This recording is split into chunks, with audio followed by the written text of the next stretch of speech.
Құрметті балапан телеарнасындағы ұстаздар, балапан телеарнасындағы сабақтар өте қызықты, жүйелі, мақсатты өтіп жатыр. Өзім күнде қызықтап қарап, сіздерден білім алудамын.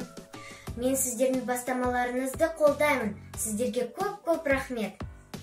Балапан телеарнасында сабақ беріп жатқан мұғалімдерге алғысым шексіз.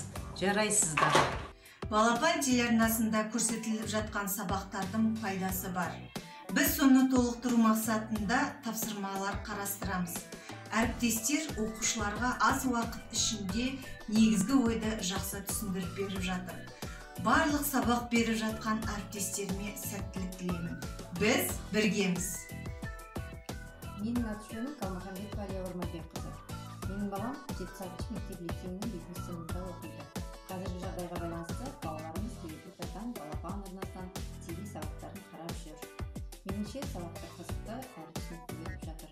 Қашықтан оқыту кезіндегі телебейне сабақтардың бізге тиіп жатқан пайдасы өте көп. Бірақ оның артындағы болып жатқан құбылыстардан біз бәріміз де бейхабармыз. Ол дегеніміз мұғалімнің бойындағы қорқыныш, үрей, уайым сезімдері.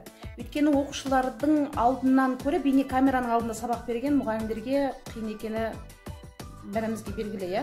Бірақ бұған қарамастан алға қойған мақсаттарына жетіп, осы телебейне сабақтарды түсіріп, бала үшін, қоғам үшін қызмет етіп жүрген мұғалімдер үшін мен алғысым шын мәнінде шексіз.